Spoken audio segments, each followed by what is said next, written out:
And without further ado, the delightful Mary Lee Sachs. Thank you. Thank you. So let me first introduce my panelists as soon as I can figure out how to put this back where it was. Right, to my left I have Allison Arden of Ad Age and Creativity, who has written The Book of Doing. Want to wave it around? Sure. Good promotion. Yep. Next to her is Paul Lavoie, who's chairman and co-founder of Taxi and has written the book Doubt. Very obvious what that's about. Next to Paul is Scott Goodson, who's chairman of Strawberry Frog, who's written Uprising, and I saw copies of it in the back, so I think they're available if people want to buy them. And next to Scott is Baratunde Thurston, who has written the book How to Be Black. He was previously with The Onion. Looks like me. There you go. Now, I don't know if you guys are even familiar with the film, the original film, Author, but it was exactly 30 years ago this year. And it was a very different sort of author type of experience because it was about a playwright. So 30 years on, you've got nonfiction writers up here. And before we kick off with questions for the panel, I'd like to ask all of you if any of you are budding authors. Has anybody else written a book here? Got one in the back? What have you written? It's a young adult fantasy that just got published last month called The Long Story. Congratulations. Well done.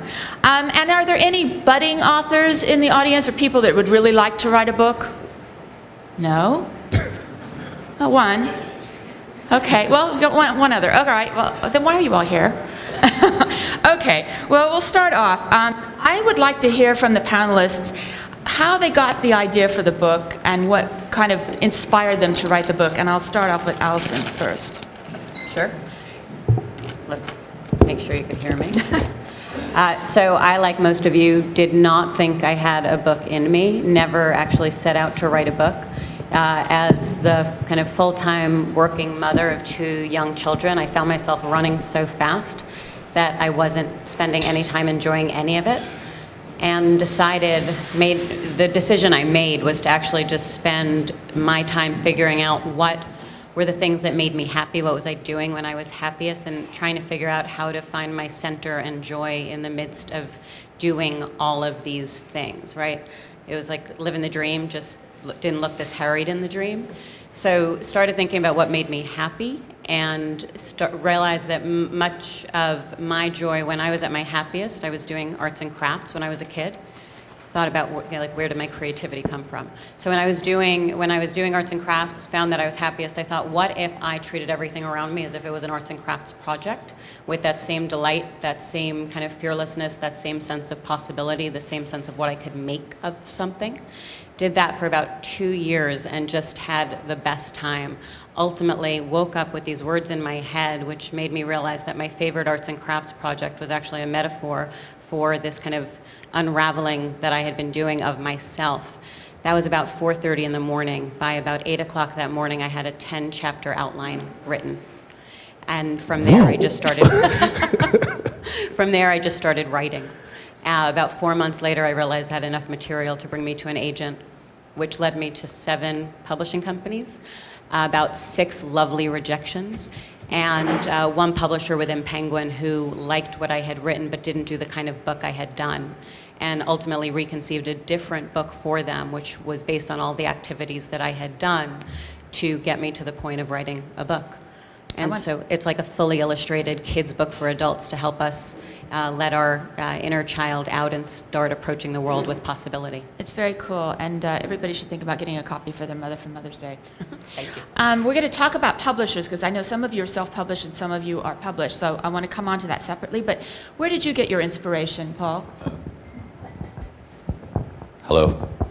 Well, the book is called Doubt. It's really sort of the foundation of our culture at Taxi.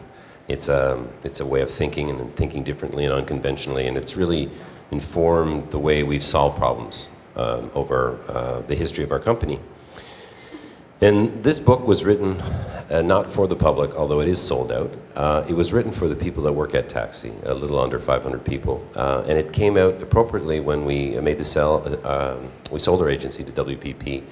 And again, it was very important for us with this sale to accept the fact that we had sold the company, but not the culture. And this book, again, just really, for all of us at Taxi, it just reinforces what we believe in, what makes us different, and you know, and from there, as long as we have that in play, I think we'll be successful. So that was the reason why we brought it out, and at that time. Great. Scott, what about your book?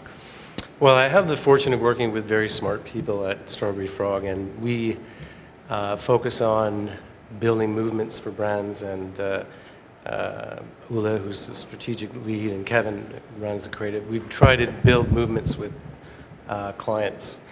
And I wanted to put that on paper and get that into a book.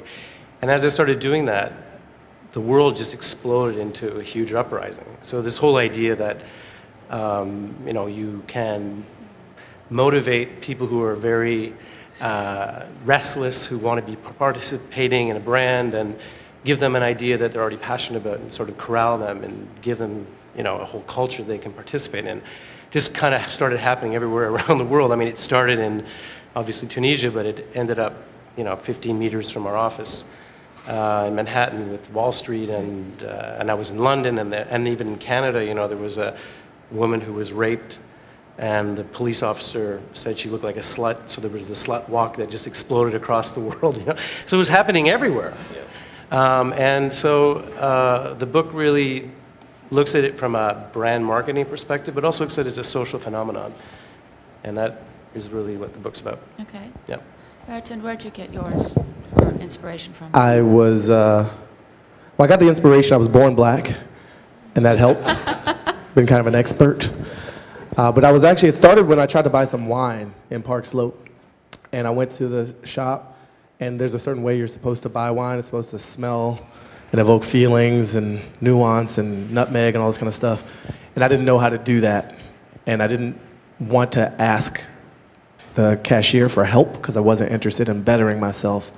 So I just judged the wine by its label, and I saw this label said Negro Amaro. I was like, that's perfect. That's a wine for discerning Negroes who are also idiots, which just perfectly described me in that time. So I bought the wine. I went to Twitter later. I live online. I've been blogging for a long time. And I challenged my friend Elon James White, who is another comedian, lives in Brooklyn. I said, look, I bought this bottle of wine because it had the word Negro in it. How black are you?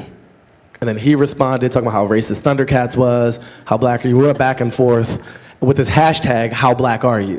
And it became a multi-day game that hundreds of other people joined in on. I ended up talking at a conference about this later, about the magic of hashtags and actually the movements.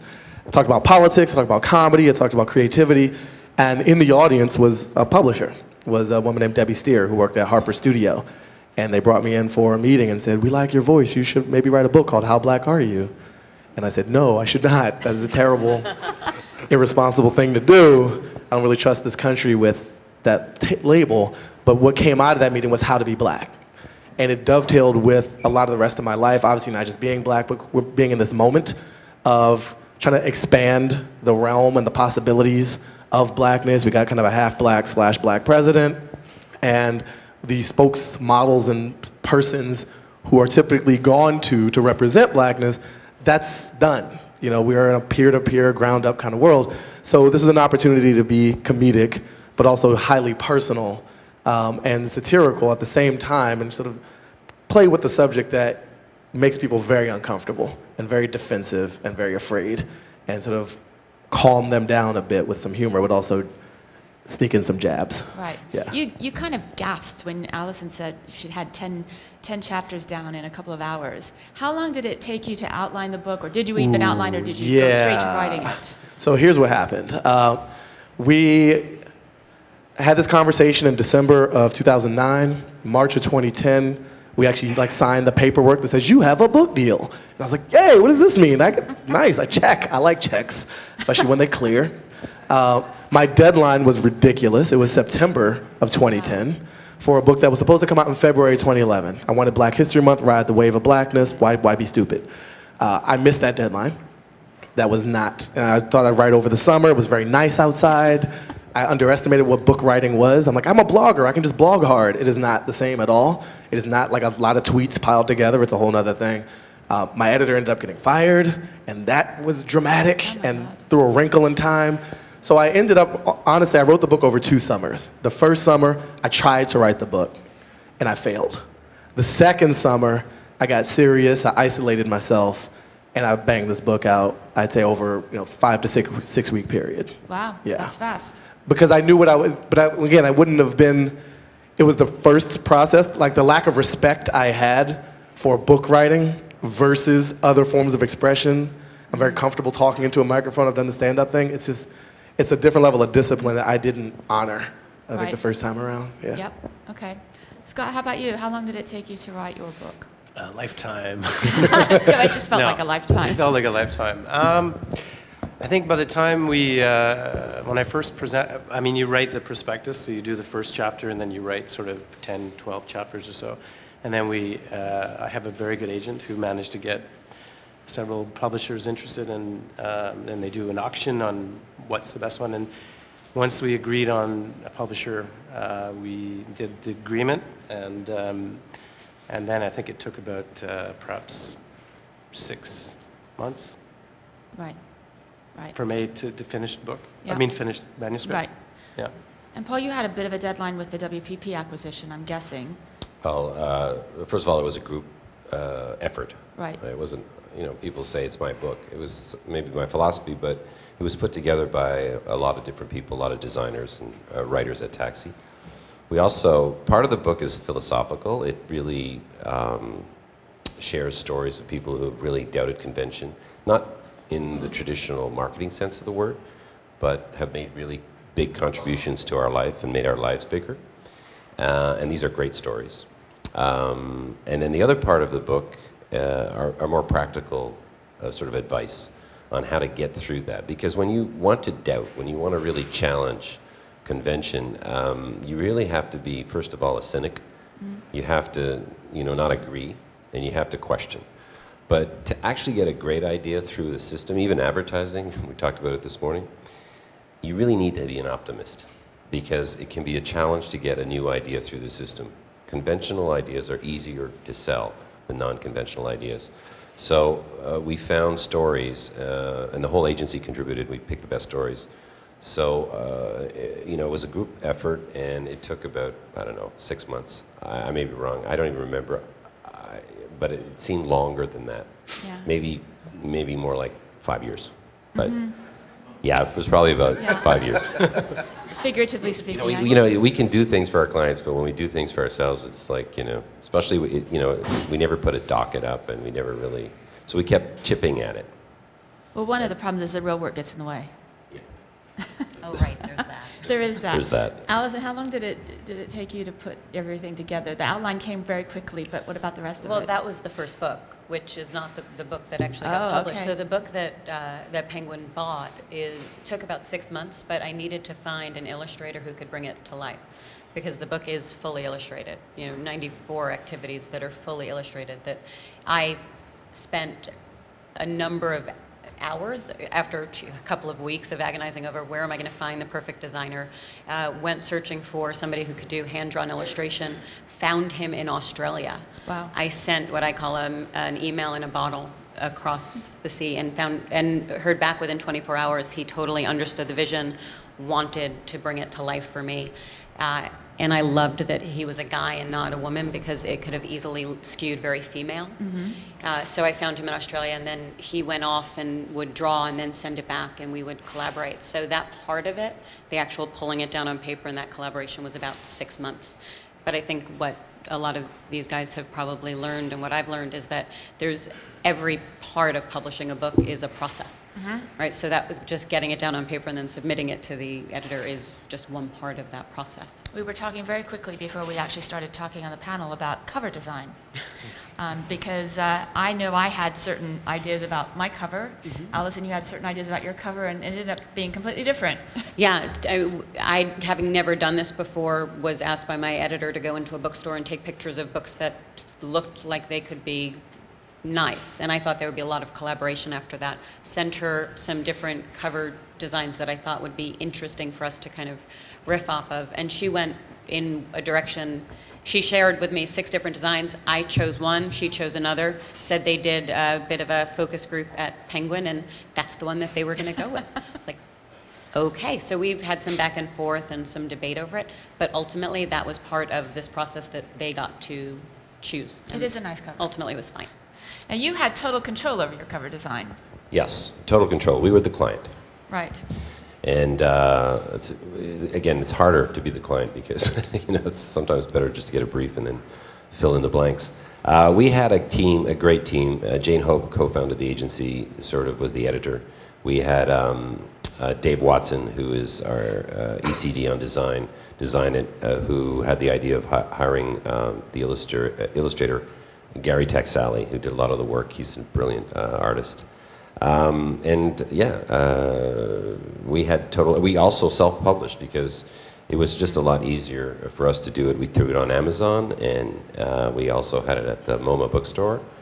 But I think one of the things that we had most success with this book is we got requests from clients and from schools to bulk ship, and many times asked us to present. And what's really cool about this book, it's really a philosophy that a lot of us adhere to. So, last week, Dirk Barnhill, I think you're here, Dirk, and Dave made a speech in Washington. Our CEO made a speech in Toronto. Steve just made a speech in Amsterdam. We're talking about doubt, but on their terms. It's not like a recipe. It's a philosophy of thinking, and I think that everybody can take that within Taxi and solve their own problems and not lose their identity, their creative identity in expressing it. So it's been a very successful platform for us. And again, it just keeps reinforcing to everyone who works there what we count on most, which is thinking. And that's the currency that sort of binds every skill set that we have at the agency together, and that being, doubt being the DNA. So it's been very practical. As a former WPPer, I'm wondering if Martin's read it. Martin? You have a forward from him, right? Yes. Excellent. The first thing I did when we signed the contract is ask him to say something. I like what he said. I actually asked if he actually wrote it, and he said he did. Do you think he did it? Probably. He said, if this book fails to disturb its readers, its authors will be deeply disappointed. Only the most blinkered traditionalists will fail to benefit. My favorite quote was, of course, we phone our friends for these, it's not that, but anyway. John Haggerty wrote, read this book, you'll love it, and if you can't read, get someone to read it for you. Scott, how did you get to your cover design?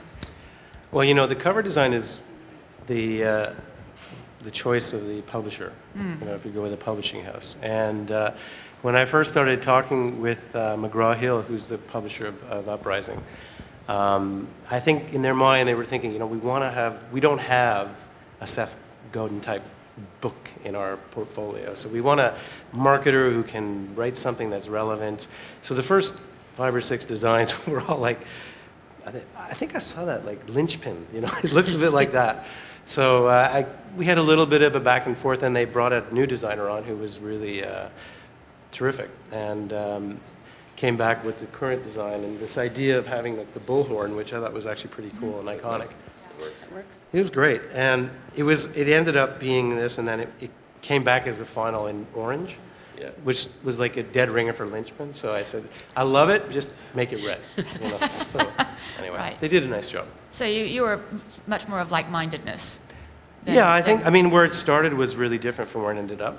Yeah. And I think when you work in marketing, at least I have a strong point of view in design, so I wanted it to have a certain look. And in the initial design, it was very hard to read anything. There was no focus on the title. Right. So, but that's part of, the creative process when you work with a publisher. And it's a bit like, when you work, I suppose the editor puts the headline on the article, right? It's the same as in publishing. It's like, you can say whatever you want, but don't talk about the cover. That's our space. Yeah, I don't think I appreciated that. Baratunde, how about you? So I went through a couple of possibilities, ended up at the one on screen there, but I had a vision for what the cover should be, and then I executed that vision, and it was terrible. What I wanted to do, I thought, okay, what is this book? And I got very literal about it. It's like, it's me teaching people about blackness, and I want to do it in a schoolroom. So we found in Greenpoint this old Catholic school, which is now an artist studio, has old little pupil desks, and I had this multiracial cast of students that were volunteers from Twitter and Google Plus and Facebook and friends, and I had them I basically racially profiled people so I get a good mix. And then we had me teaching, and it looked like a boring education reform book. It was not fun. It was. And then Harper came back and like, well, you're a comedian. We should have you on like a brick wall with a mic stand and like 2D sort of cutout of you. And I was like jib jab? And they're like, yeah, like jib jab. I'm like, oh God, no, this is not a wacky book. Like it treads that line between super earnest and serious and ridiculous. And so this is where I tapped a little deeper into what I had learned at The Onion, actually, and the way that place works, it's hilarious because it looks like news. And if it were wacky, like you don't have Comic Sans as the font at The Onion, well, you should never have it anyway. Right. But especially not if you're actually funny, right. You're just sort of leading the witness too much. So I was like, what about just Helvetica Bold, how to be black? And they drafted it up and I'm like, yes, it was so obvious. And then the extra twist that I put on it was, let's do 50-50 run. Half white text on black background, half black text on white background, and let people just get confused by that. And so when you order online, you end up with one version or the other. You don't have a say, and so people get really upset. Like, black people get the white version. Like, why do I get the white version? They can buy a second book then. Right, it's because you need more whiteness in your life, diversify.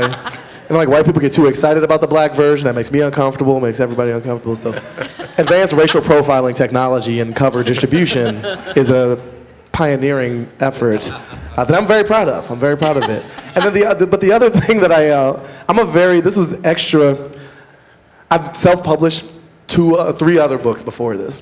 And then the cover, it's a billboard. And what I underestimate, I'm also a very digital person. I was like, I'll just go straight to Amazon, whatever. For ebooks, it's so cool to see the book cover out there. And for anyone who has it, when they read it in public, it's a conversation immediately. People, why are you reading that? What's going on? You don't already know? Well, you can't be that. So that's what the book's point was to like continue the momentum of this ongoing conversation. And so the book sells that conversation. We have hoodies and t-shirts and mugs too. You're not allowed to put cream in your coffee in the How to Be Black mug. So you've written more than one book. Are you going to write another one? Let me enjoy this one. It came out in February. I probably will, but I'm not quite thinking about it that way. There are other stories I want to tell, and I think this book is a window into that story world. It may show up as a documentary. It may show up as a day of hashtag tweets. It may show up on a stage. And so the next story I tell, given how things are shifting so much, how I'm growing, I'm not willing to commit to, yeah, I'm going to write another book, but I'm definitely going to tell other big stories. And the book may be one expression or one window into that story world. Yeah. I kind of felt I didn't want to do any more books after the first one. It felt like such a great relief to get it off my desk. Yeah. Scott, what was it like for you? And do you think you've got another one in you? Oh yeah, I mean, I had a lot of fun on this book. The fun part actually is kind of how do you get the book out there? Because I think the point you were making is, you have this book inside of you and you write it, and it takes different forms, but at the end of the day, you have a point of view you're bringing to the world, and how do you bring it out there? So when it was launched, I tried to get it to be sold in Iran. I thought that would be actually a really good idea to get it banned from Iran. My wife immediately, said, "You're nuts," and didn't want to walk with me anywhere on the street. But no, finding ways of getting the book out there to people is the fun part. And that's something that I think you really need to be good at, because the publishers aren't really great marketers. That's for sure. And they are good at what they do. But you need today, to find so many other ways of reaching people. Yeah. There's nothing like a fatwa to get your books out. That's what I thought would be a cool Nothing like idea. a what? Fatwa. Yeah, we're not big in Iran. That's No. a big idea. But That's the most delightful thing, when you've put a message out there and how it's embraced and who embraces it, which you may not have expected, right? I was on a silent car on a train when I found out that FedEx had decided that they want to carry my book in their stores because they want to infuse creativity into the work culture. Being on a silent car when you learn that is painful, right? And I could have never imagined that when I set out to do this. But it's fun. It's very fun. But to your point, it is about how you put yourself out there and how you help carry that message forward. So do you have another book in you? I have another book on the shelf waiting to be talked about. And then, yes, it's about how do people embrace it. I'm hoping that people will help me write the next one, but I think there are different iterations of it and different. My book is about helping people find and embrace their own personal creativity, and once they do, I believe that if they're living their creativity, they'll also find their joy. So that's a really important message, and it could be put out in a book or lots of other ways. Do you think you'll have another book, Paul? Yeah, I think so, because you know, one of the things that we learn things because we had never done this before, is when on Amazon they have that little feature which is those who read your book like these books. And the books that they liked were porn. No, just kidding. No, the books that they liked were They package everything with 50 Shades of Grey right now. Yeah, yeah. Oh, yeah. That's the big book now. Yeah. So the no, it was business and creativity, and I think there's there's a lot of people talking about that, but there's a thirst for people who know that they have to think differently to succeed today. So I think we have a little site where people have contributed stories that have inspired them, and I think we should continue that. The other thing that happened I made about 10 or 12 speeches last year using doubt as the foundation, and what tweeted a lot was one thing, one little section of the book called "Make Know Your Bitch," which Dave and Steve presented earlier this morning, and this is about dealing with rejection. If you're really going to be different, and you've dealt with rejection, We've all dealt with rejection. High school was the worst. But the thing is, that's a book in itself. How to sell, how to deal with getting your ideas through a system that may not be, sort of conditioned to accept new things. So I think there's something there. So obviously, we're going to do something else. It's just, but then the clients get in the way. Yeah, I know. Baratunde, you mentioned earlier that it was a bit of a surprise, the whole book process writing. It wasn't quite what you thought it was going to be, and you had to kind of focus on that. Were there any other surprises that kind of came up in the process? Yeah, it's a full-time job marketing it. Yeah. And I guess I can't overstate the respect required for the process, and I would just keep using that phrase because I was wrong. And so it was hard to discipline. I had to physically discipline myself. When I get up at this time, I changed my diet to keep my mind as clear as possible. I stopped drinking. I really wanted the top mental shape to be into to like run this marathon. And so when I started to treat it with that level of kind of honor and respect, I got a little further. I think it's the promotion and the marketing and the engagement. It's sort of, I'm used to working hard, but it's just like, it's a lot. And we built a lot of things. We couldn't always even follow through on it. Like Harper was great, especially on the media side. And then I ran with the internet and like on the ground stuff. I'm like, I'm good in a room, put me on Twitter, let's go. So we did a lot of live events. We threw book parties instead of books, talks at stores. And we got liquor sponsorships from Black Grouse and Brooklyn Brewery, Black Chocolate Stouts. It was like an all black everything sort of meme. We asked questions of people, but then once you launch all these initiatives, you have to follow through on them. And so we sent out like just sorties of marketing initiatives and engagement possibilities. And it's like, oh, this shit starts coming back. And you're overwhelmed. And just the hours required to like acknowledge people, to thank folks, to personally ask people to do things. I could have used 3 other bodies on this. I didn't have the funding to do it. Right. The publisher wasn't going to provide the funding to do it. So still a lot was left on the table. And I guess the big lesson was I could have the same respect that I kind of had to learn for the writing process was also do the selling and the engagement and the community building process. And just to build that time in, because with a book like this is such a memoir, people feel like they know you too. And like, oh, you remind me of this story that happened to me. And they want to reach out and touch you, and it's fun, but it's like overwhelming. It's really an overwhelming social experience too. Yeah. Scott, any surprises for you in the process? Well, I guess one of the surprises was how the book kind of popped up in the most like obscure places. You'd Google set your, for a hit, and you'd get like, huge in like Nigeria. I had like 5 articles in Nigeria. I had like I had a great article in like Ireland. I don't know if it's all places that are bubbling and about to, but those are nice and delightful, even if they're, controversial comments or whatever. They're fun to get them. Like, You know, I got a really nice comment in Russian. I don't know what it was. It was like all in you know, all in Greek, but except for the word. Cyrillic letters. They blame you for Putin's election. I read They it. were. I think it was like big with students there. You know, like the anti-Putin guys. So that was fun. That's nice.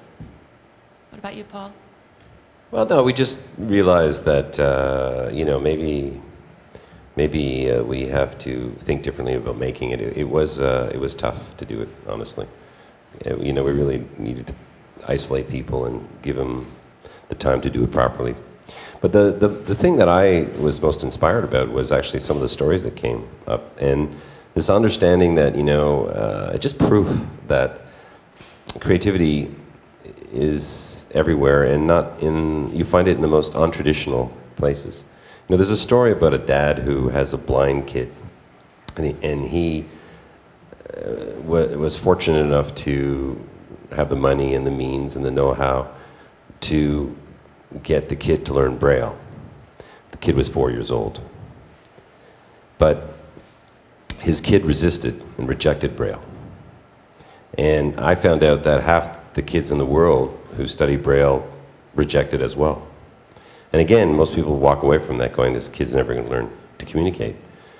And this is not a creative director. He's not a writer or painter or musician. He's just a dad, and he's just trying to solve a problem. And, you know, he starts doubting convention, and he goes, well, how can I, you know, what can I do? So he just starts paying attention to his kid, and his kid, one day he spots how much fun he has playing with Legos. The Lego bricks, and they have sort of an embossing to these bricks, and then he creates this Braille with bricks. And the kid who rejected the Braille system learned how to communicate the first year curriculum in 3 weeks. Wow. And he's gone on to teach many other languages, music, math. It's an awesome idea, you know. Again, that's the thing, and there's a lot of stories in there of people who just think differently and have the resourcefulness to make it happen. And they're so inspiring. So I learned from the stories. I think there's a certain amount of process of discovery there, sort of learning new things as you're putting your own books together. What was the most enjoyable, once your book was out, Allison, in the whole process, what's been the most enjoyable aspect of writing it and publishing it? Probably the reaction, seeing how it is touching people. I mean, we hosted a Step Up event, which is about helping provide professional mentors for inner city youth, and I spoke, and there were women there crying, and it's about, because they're looking for the confidence to put themselves out in the world, and that's what the book's about. It's about giving yourself the confidence and touching and stepping out of your comfort zone just one step at a time, and using your daily activities as a practice ground to do that.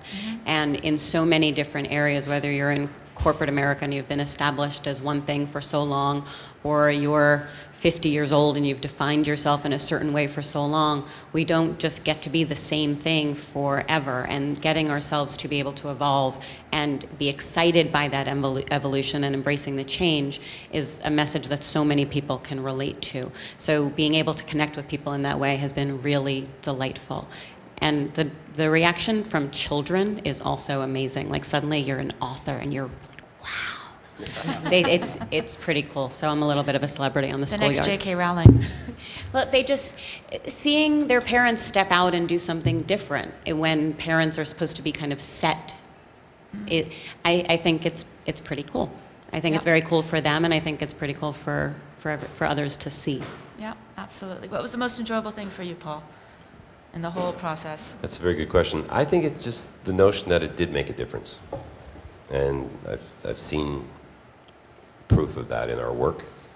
I've seen proof in that in people sending us emails and coming up to us and saying that that's inspired them. And I just think making a difference is so satisfying. So I would just stop at that. Okay, Scott?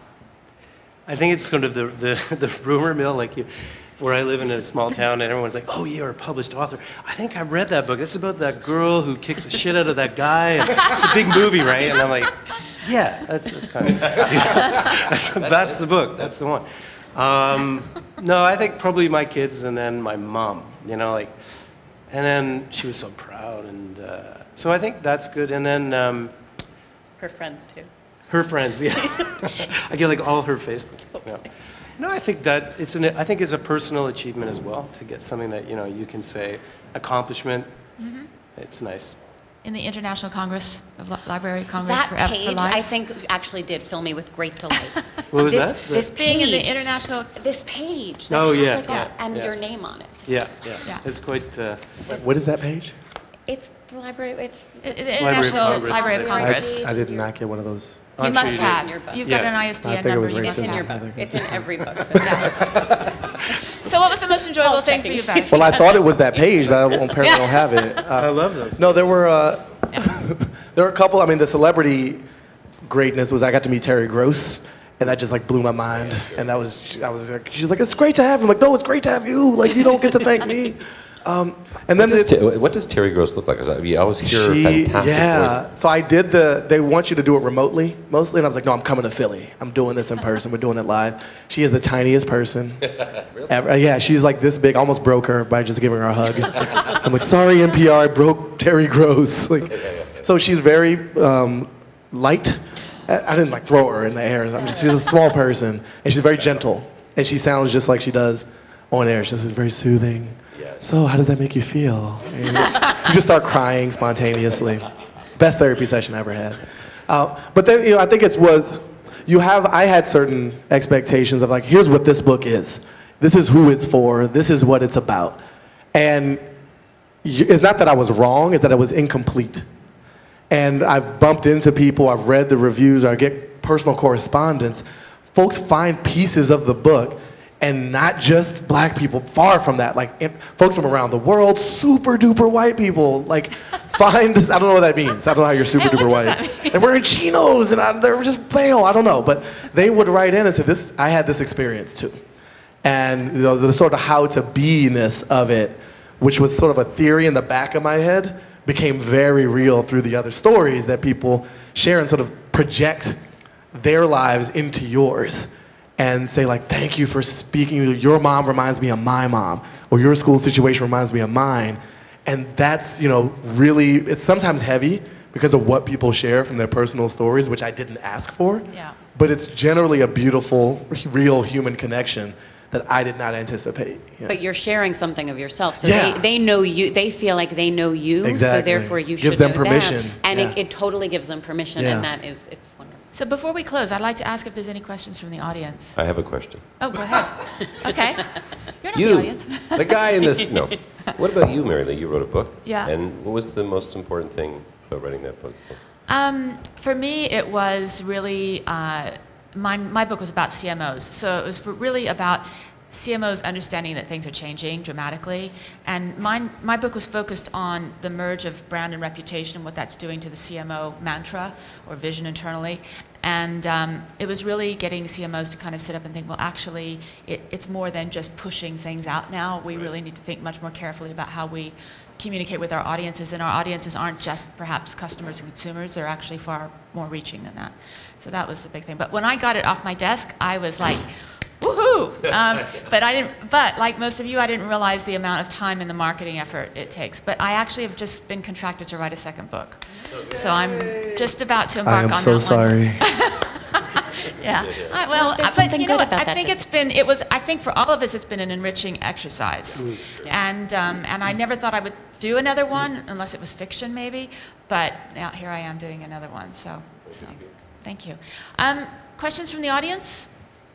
Yes, right there. As authors, I know there's like a lot to the process. Do you have any, I guess, best practices as far as marketing or dealing with publishers or making sure your vision is communicated on the cover? Yes. In terms of the marketing stuff, so I came up with a very long plan, super detailed. I hired someone myself to help execute it because it's my book, it's my job, it's my name. So regardless of what the publisher promised, own that, and that's not for every author, I realize that, but if you have any inkling of it in you, turn it up several notches and go. No one's gonna sell your book like you are. You can use I statements, it's your story sometimes, or at least a piece of it. That was one thing.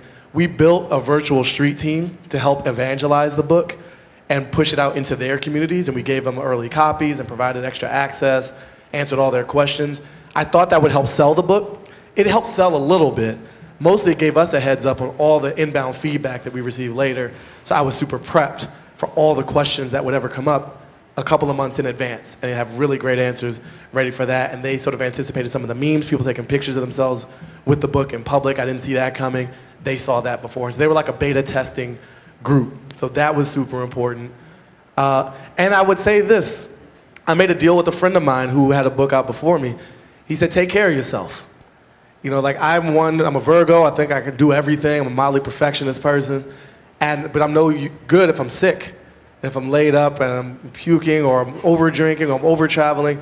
And like having some sort of system to maintain yourself once the thing is out so that you can be the author that the world wants to interact with. You don't want to be the asshole that is just sick of touching people and sick of interacting. Like you put yourself out there, you got to kind of follow through on that. But there is a limit, and find out what your limit is and build in stops, build in breaks, because you're useless to yourself, to your book, to your family, to your community if you just burn out too quickly. Anybody else? I just think you have to package it. You know, like doubt is an interesting concept internally for us, but by giving it a face, this little shit disturber, you know, the subtitle, Unconventional Thinking by the World's Greatest Shit Disturber, I think that's packaged is much more interesting, you know, or challenging with a question, or being part of a movement and going down to the basics. There's something in these books that, and successful books, that package it properly. Just make it interesting for your audience, and just little twists, I think is important. I mean, sorry, please. No, I would just say treat it as an exploration, because yes, no one's going to sell it better than you, but somebody once told me, just from a pure basics of writing, be prepared to leave 75 pages on the floor. And so I've put an entire book on the shelf. I simply had a message that I really wanted to move forward, and it's taken a shape that I never would have imagined. But in all of it, I've been very open to the process of how that would come about, and then all of the ways of putting it out there so that people could then embrace it and carry it forward with me. I did something about 3 months before the book came out, and I asked professors and marketing colleges and so forth if they would submit or contribute a piece to a website called Uprising Movements. And I ended up curating about, I don't know, 200 or so pieces. And it started becoming like a sustainable marketing campaign, because they liked the fact that it was there and they could then send it to their students. So it started, I now have like students joining and participating and basically doing the movement. So the theory was, it doesn't really matter what you write about as long as you're following the principles of a movement, and that has worked very well. It's nice. It keeps the information contemporary as well, which is good. Any questions? Two back there. Mine was actually about marketing, part of it, you touched on that, so Right there? Yes? I just have a question about self-publishing versus going the traditional route and self-publish, but I get it was really just initially internal. So, but just thoughts on that. I know that when you go the traditional route, yes, you get obviously somebody else is paying for it, and you also get distribution. But it sounds like you do a lot of the marketing of it yourself, a lot of the heavy lifting, and legwork, and Yeah. I think it's going to become more and more the thing to do is self-publish, build it, with grass movement, and take over the whole process. Well, you know, there's never been a more exciting time to live right now, to make something. We were that band Walk Off the Earth. I was talking to the Sony people. They just signed now with Sony, but they just did a series of YouTube videos that were beautiful. The thing is, the other thing that's going, I knew I had speaking engagements with creative communities, not just in advertising, but in design, because Taxi is very much a design-based agency, and interior designers, all that stuff. So I'd take the book up and, of course, talk about it, because it's something I think that would benefit the audience. But there were some audiences were small, 200. One was 1,000 people. I mean, we sold books right away. You could tell, and you could tell exactly what they liked and what they didn't like. So that was a little easier for me. But you don't need to, I think it's really, if you have something that's really important to say, just do it. And there's so many ways, and I love Scott's idea. He took the idea of the book and he shared it with a community who's now sharing it with communities. That's just you got to think about that. So you don't need to go directly with publishers, music agents, all these people. You ask yourself, what do they do? What do they really contribute? Publishers. They contribute a cover. They got the cover, and you want to do the cover, right? You wanted to do your own cover. I want to do my own cover. And distribution. Yeah, I think distribution. We didn't need to scale, so we didn't have the ambitions that maybe that these guys did. But I do think that and then sending parts of the article to Fast Company, and them taking, and then if you read it on Fast, so it just took off by itself, really. But I do believe there was an idea there, and I think that if you do it and you package it right, you come up with some clever ideas. And you just say things like, your book is awesome. I haven't read it, but thanks. Because I'm a racist. But by the way, he's not just saying that. Inside the flap, it says, if you don't buy this book, you're a racist. Yeah. That's my main marketing. No, I'm not talking about, I'm talking about typography. I hate that typeface. You're racist against Helvetica? Helvetica, I can't stand it. Wow, I'm just you're kidding. a fontist. I'm just kidding. Yes. A fontist? Yeah, that's a whole new level of hate you just created. It's disturbing. I'm a fontist. The only other note, enfant terrible of a fontist. The other note I have on this, I've done it self-publishing before. It was years ago, so it was a different market, and Amazon Direct and all these Amazon singles, they didn't exist.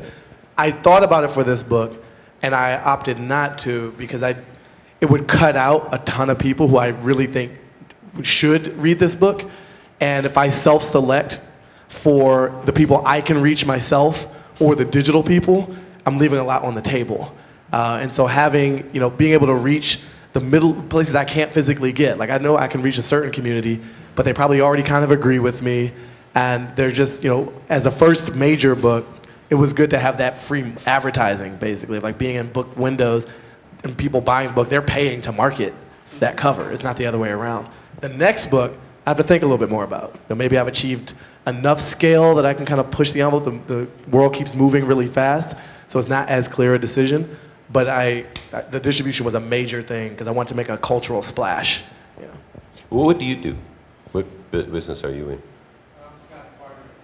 Oh, I'm so sorry. Yeah, well, there you go. Any other questions out there? Yes. Hey there. Well, first, Baratunde, thank you for teaching me how to be black. You are so welcome. My question regards the creative process. Paul, you mentioned doing things for clients versus doing things for yourself. And I'm wondering, how do you balance that on a daily basis, that internal shift when you're creating for a client? There's plenty involved in creating for yourself. Well, I think the process is pretty much the same. Basically, at the end of the day, a client comes to see you and says, fix this, make this happen.